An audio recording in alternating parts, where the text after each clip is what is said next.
Alrighty, guys, I'm Morthadon, and we are here for Seven Deadly Sins, Revival of the Commandments, Episode 9. So, yeah, as you can see, I've mentioned it in all my other videos, so I might as well mention it here. I've shaved, decided to go with a slightly different look. First time on my channel that I've, shaved off the beard, the big beard I had before. But going for a different look, let me know what you think. And then also, I started doing subtitles are going to be right down here that you guys can, it'll help you sync. I'm still gonna have the footage in the very beginning in this corner to help you out. But and then also just in case you like having the subtitles on here instead of having to look at your own episode or whatnot. So it's something new that I decided to do. I took the time to learn how to do it and it wasn't too bad, so I figured I'd apply it to all my videos. So yeah, so let me know what you think of that as well. Anyways, last episode we had Meliodas and the gang heading. They were heading to save Diane, and then they or Deanne, and then they could sense that she was saved by someone because she got saved by Matrona. Yeah, that's her name, and and they could sense that. So then they figured like it'd be safer instead of heading like straight for the commandments, they would go and retrieve some power that was stolen by Merlin from Meliodas that's been stored where the druids stay. And so now Meliodas is going through a trial in order to get his power back. And it looks like it's going to be some backstory because the last thing we saw was Meliodas, like, seemingly younger even though he looks the same, and Liz, who was his like first true love or whatever, was alive and talking to him. So I'm very much looking forward to seeing what happens this episode. So without further ado, let's just jump into it and find out. All right, so let's get started in 5, 4, 3, 2, 1 now.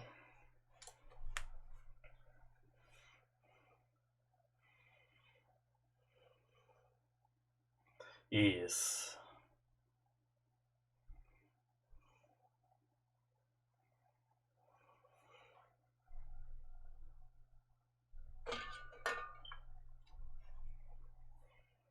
A painful, anguishing trial. I can't tell if he's younger or if it's just the outfit that makes him seem younger. I don't think he is. Liz. Finally gonna get to know her more than just, I think, a few words that we've heard her say.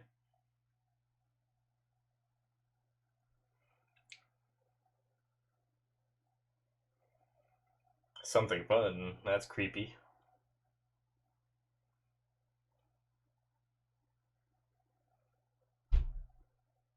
Oh, Bon.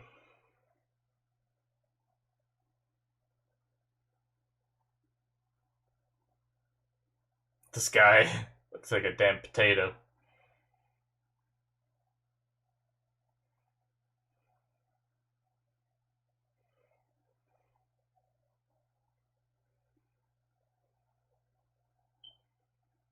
Hmm. Yeah, Bon just searching around with every rumor that he can find, huh?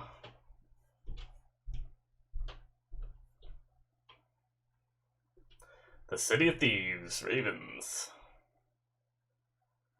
Is there like a glitch in the simulation that we're all living in? It's kind of funny that my friend was getting a text from someone earlier that thought he was someone named Raven. And then I think there was like another show.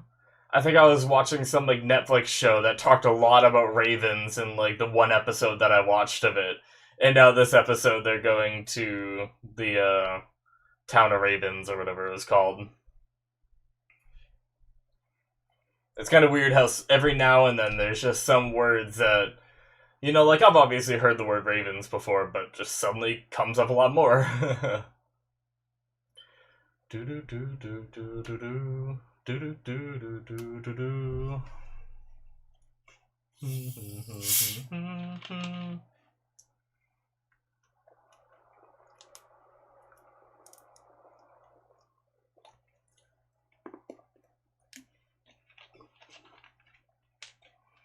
Ba ba ba ba da. I got that beat wrong a little bit there. I expected something that wasn't there. A text message. I shouldn't even read it right now. And it wasn't even important.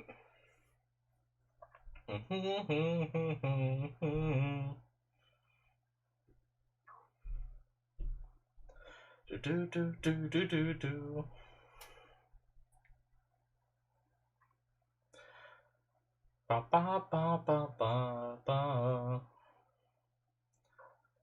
So I'm looking forward to Liz. I want to know more.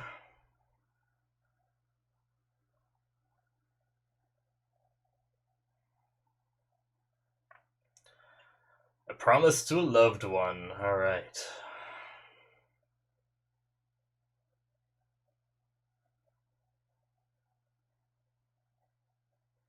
So how is Elizabeth gonna help him through this?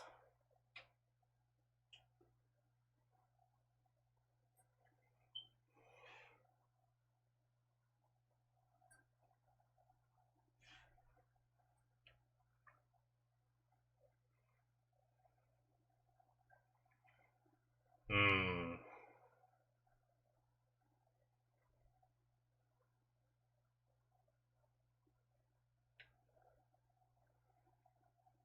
Ooh, she gets a trial.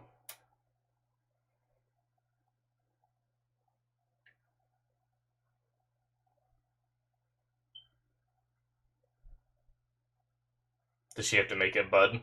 Yeah. Make it bloom.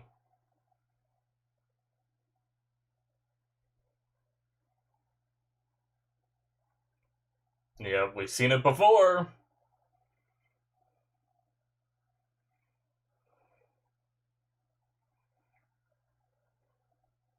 Yeah, it is. You got this, girl.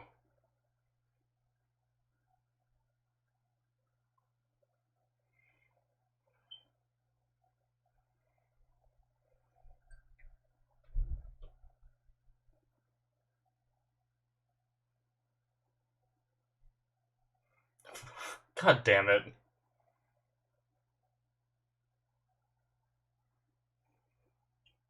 Don't do that in public. Ooh. That's a keyword.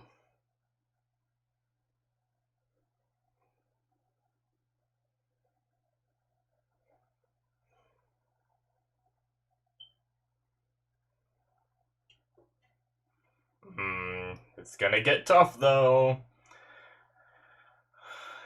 Remember her, and then probably gonna have to give her up.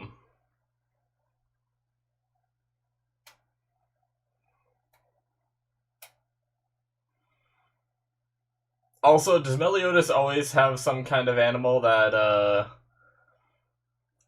eats scraps and talks? Oh, yep. And then hard cut to her death. Shit.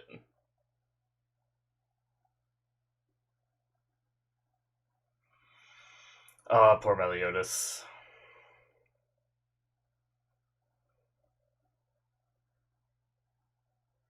Oh, I don't think we've seen that before on the birdie. Oh, oh. We never got this far before. Oh, shit. Damn. And that's how the hole got there, I think. Wow. And then he cuts back to when she's alive.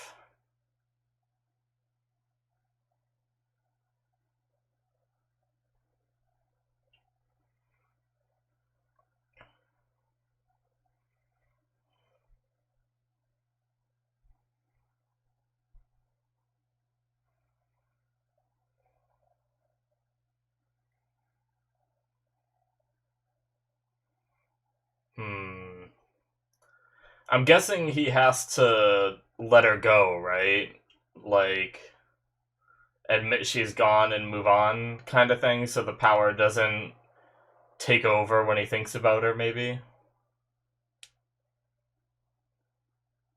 Damn. Okay, so in the dream to get out, I think he needs to not be consumed by wrath.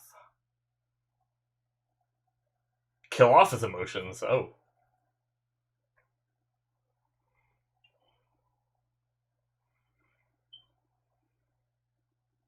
Hmm. Interesting.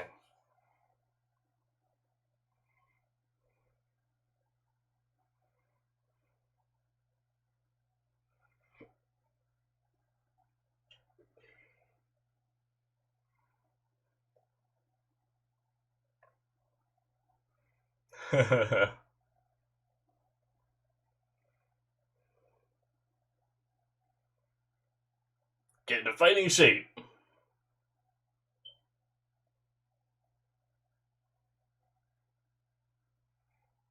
Oh, another group. Acquaintances.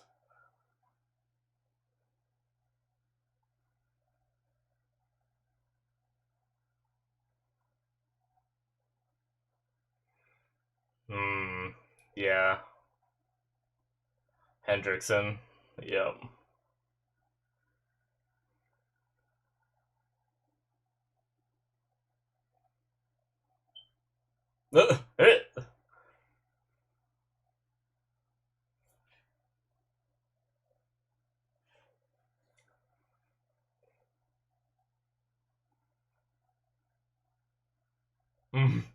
Kind of easier said than done.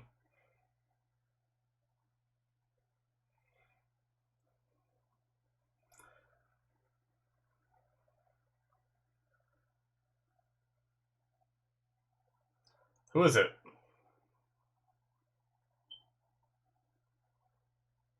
Oh, okay. I don't know. I should have known because they were with him last. The Tattered Trio! Aw, that picture of Liz and Meliodas.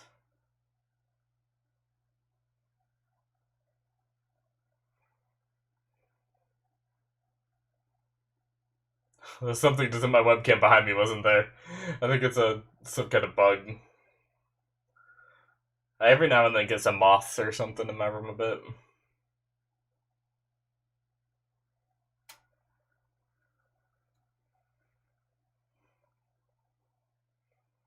Damn. This is rough, man. I can't even imagine. Yeah. Over and over again.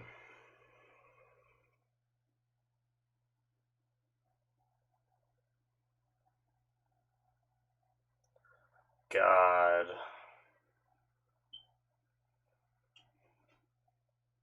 Yay! Shit's brutal, man.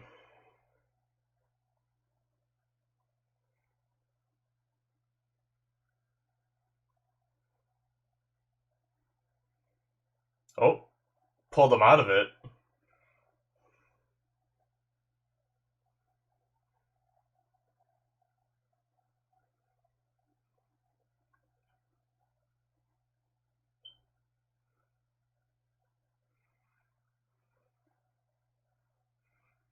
Damn. This is like the most real I feel like we've seen Meliodas.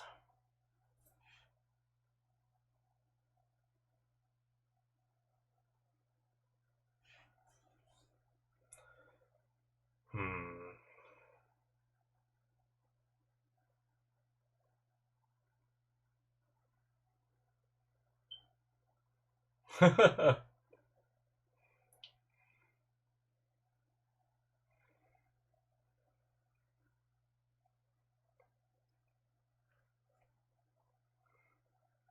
Damn.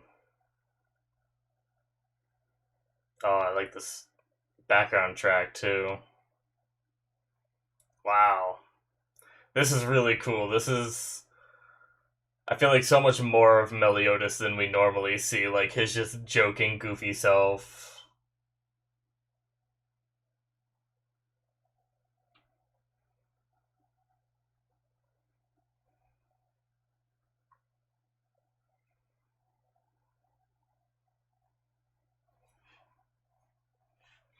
Alright. Here we go again.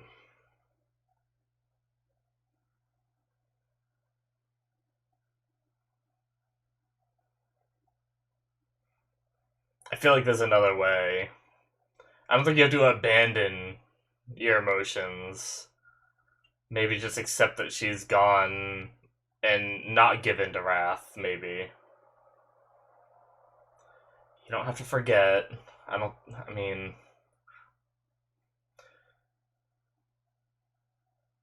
in a way, that last one's true. You kind of gotta just get used to it.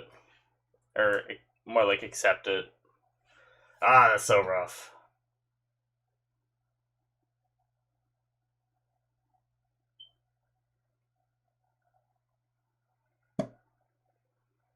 Oh, shit.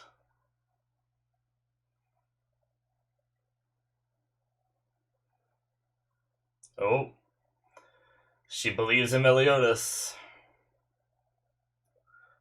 Oh, and then cut to this.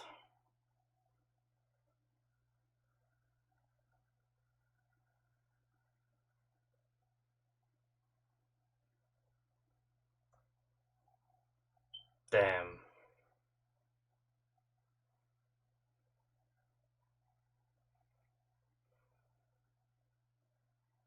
Oh.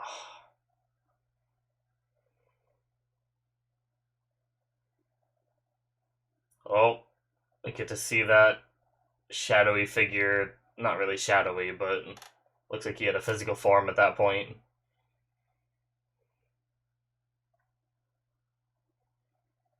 Hmm. Oh, this is such a good episode.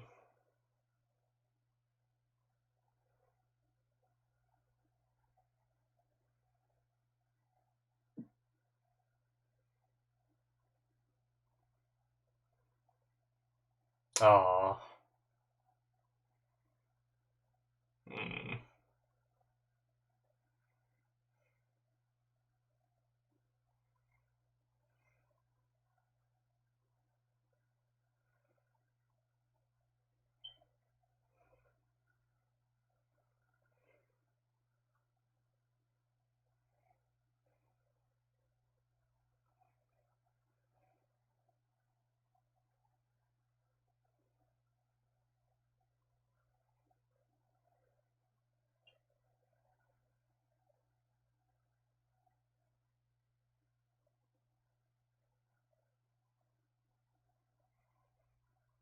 Oh, he didn't give in to wrath that time, right?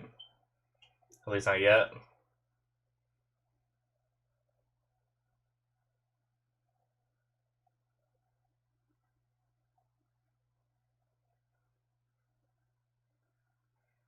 Oh, Meliodas.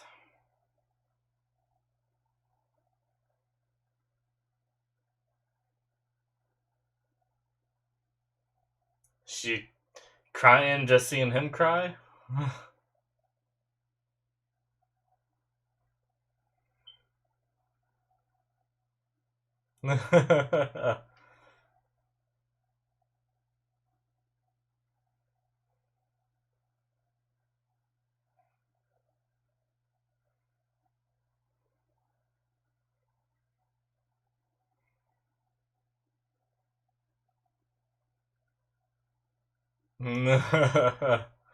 Yeah.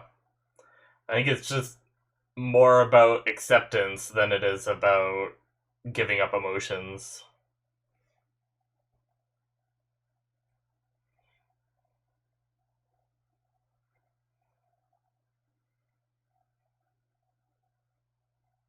A bunch of creepers.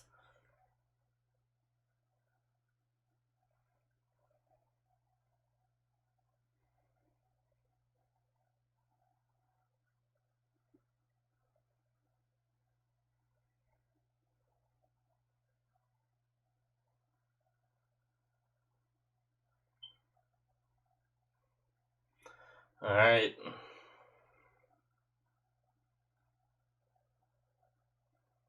They're about to get into a fight, aren't they?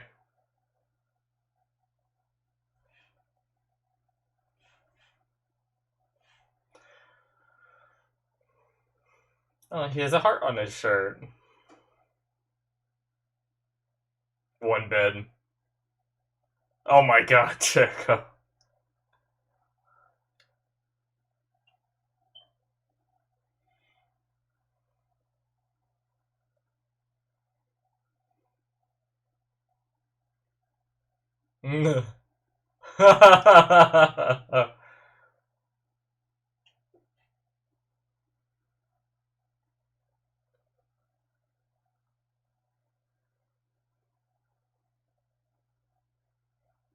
One of the better inns in town.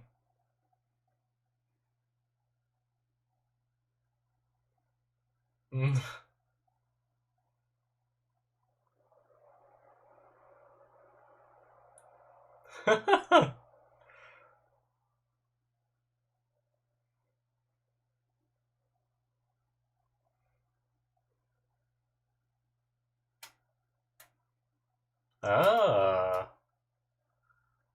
Was it where he was born? Or. Oh. What? Why is he, like, fully shadowed in that cloak? Interesting.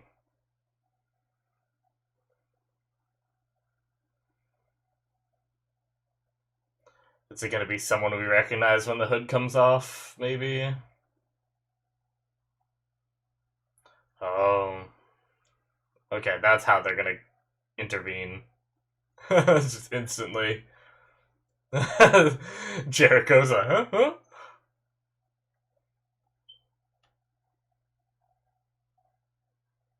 Oh. Not quite human.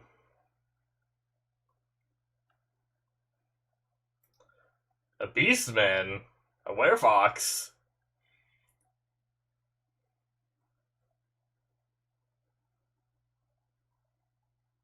Oh.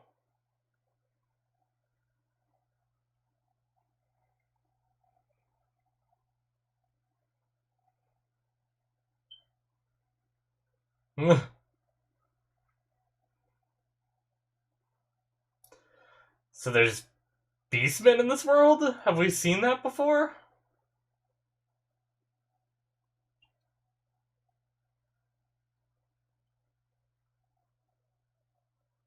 The...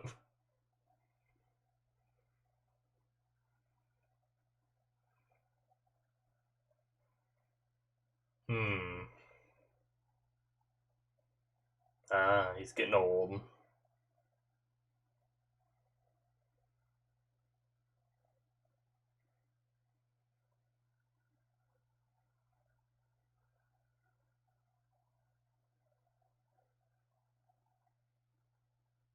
Bon? Oh, little Bon! Oh shit!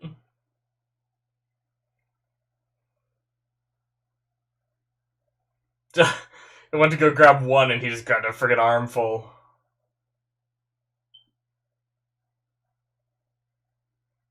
Oh. He can't heal yet!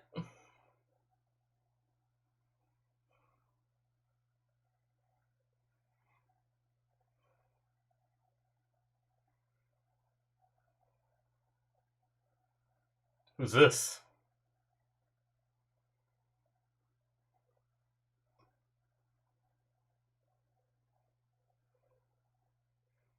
Hmm.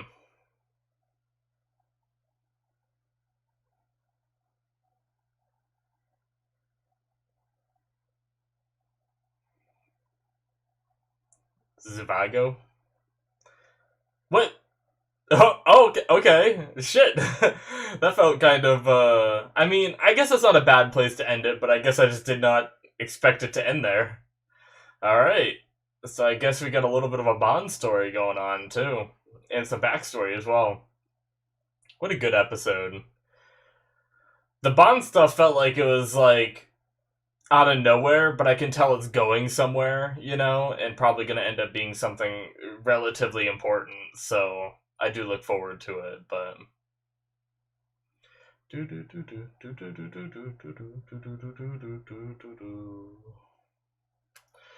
Uh.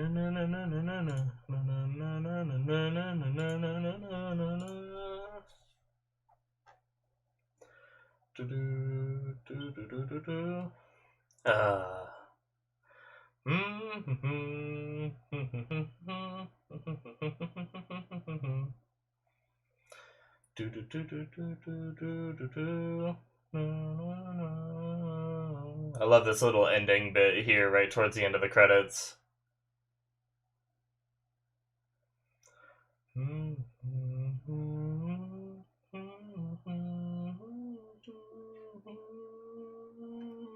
Ah, good stuff. Good ending song. I love it.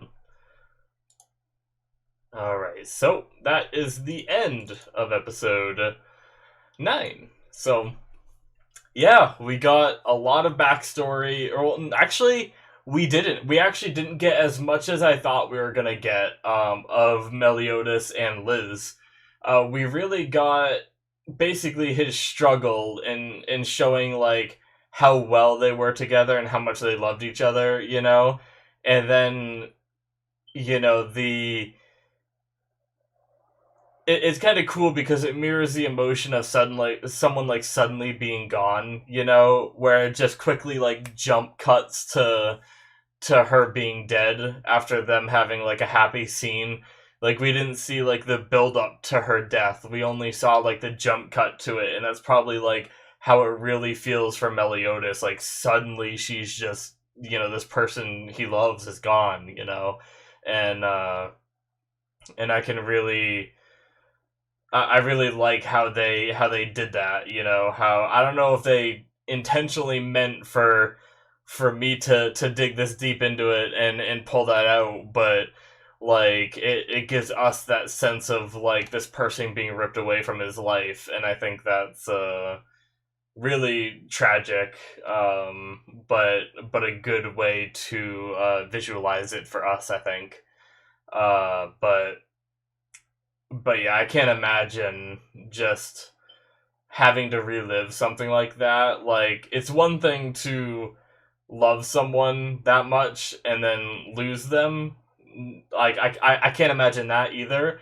But then having to go back years later and just relive it. Like, I can't imagine, I don't know how many years it's been for him since then. I think we may have gotten a number at one point, but even if it's only been like, well, it would have been like around the time that all the crap with the, well, no, it would have been pretty far before. I don't know.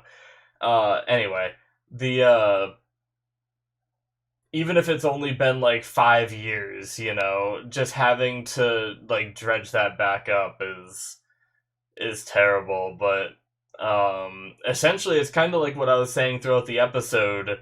At least I think, anyway. I think it's more about accepting that she's gone, and that she's not going to be coming back, and being able to hold off on his wrath, And when Zenari thought that it was going to have to be him giving up his emotions, really it's just him, accepting his lot in life, accepting the things that have happened to him, and moving on. So, um, and like he said, he has everything he needs right here. It's not that he's forgetting about her, It's that he's just holding her close, remembering what he had, and yeah, I mean, it's rough, man. I think it's cool because this is like probably one of the most real times we've seen Meliodas. Like he's always like a goober, goofing off, even in combat. A lot of the times, there's been a few times where he's been like a little more serious, But I think a lot of the times he's goofing off and we don't see like the real him, and I think this time we really saw it when he got pulled out of that and he wanted to go back, he wanted to complete it, he wanted to get his power back so he can have the power to protect people and not have something like this happen again. And I think he really showed his true colors where he may have been masking the majority of it ever since episode 1, and we've seen him. So I thought that was, fantastic and really cool. So, but man, and then we have I guess we have the others training, right? It looks like they're gonna be training with Hendrickson as long as they, can accept and move on and get to practicing, because they really need to accept and move on. Like, I still don't think Hendrickson should be forgiven for what he's done, even though it's not entirely his fault. I think he kind of needs to prove himself still, but I do think that they shouldn't dwell on the hatred, and if the druids say he's okay for now, then just get the training that you need, Um, and then we have Elizabeth, who was kind of training a bit too. I wonder if she'll be able to make that flower bloom before this is all over. I'm sure she'll be able to, but who knows? Maybe she won't. Maybe it'll be something she like takes with her and she manages to get later on, but I don't know. But yeah, and then we had the whole Bond thing where he's just essentially just searching for a way to save Elaine, which is what he's always talked about doing, and he's going from town to town. Go basically just not really town to town. He's just going off rumors. He hears that one dude that he went to can make some kind of potion that brings people back, and that turned out to be false. And then that guy heard a rumor, so then he's following that lead. So he's just going from lead to lead, just trying to find something. I feel like there might be something that ties in the commandments to either what Bond wants or standing in the way of Bond, and that's how he gets pulled into the group again to fight. But I wonder what this Beastman is gonna like bring to the table. Like, what's his purpose in the story? He was the one rumored to be resurrecting people. Now, he said that beastmen aren't capable of that. He could have lied, and maybe he does know something, and that's in Bond being nice to him is how he gets a lead off of him or something. Or this is gonna be like a way for Bond to train, because we have everybody training right now, kind of, except for Bond, right? And I'm sure Bond needs to get stronger as well. So I'm wondering if this guy might be a way for him to train, because he was Bond was talking about how this Beastman had like really good moves and was able to all those hits that those people were putting on him. He was dodging them all within an inch, so it made it like seem like it connected, but it really didn't. And that's some skill right there. So I wonder if he's gonna pass on some training to Bond somehow or something, and that's how Bond is gonna become strong enough to fight the commandments as well, or something like that. Or is it just gonna further his story with Elaine? I'm not sure, but it's interesting to say the least that we suddenly have this like Beastman. I didn't know that there was a race of people that were Beastmen. I don't think we've had any kind of like hint or mention or anything of that before. Even in like they talked about the War of the Five Races, I just guess Beastmen wasn't part of that. I think because I think we know the five races that were in that war. Which I talked about one time that there potentially could be more races, and then I thought there was something that kind of sounded like there was only five in the world, but they did say, or the Beastmen said that humans despise the Beastmen, so maybe they don't even count them as a race or something like that. But either way, they introduced a new race, and forgive me if I'm forgetting something in earlier episodes uh, that mentioned Beastmen or something. I just don't remember, but that's interesting. Um, but yeah, I mean, I'm really looking forward to seeing some more of Bond's backstory.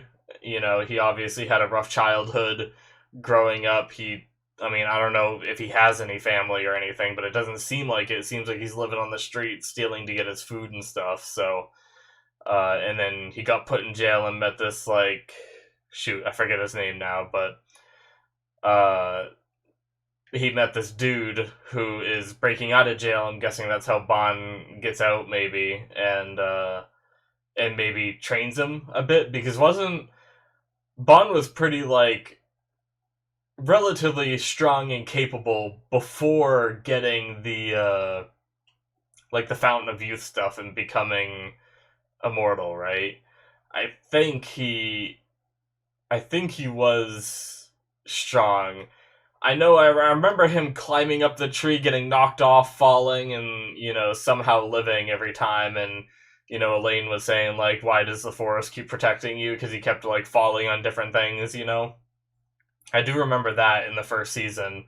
And, but I just wonder what part that guy's gonna play in Bond's life.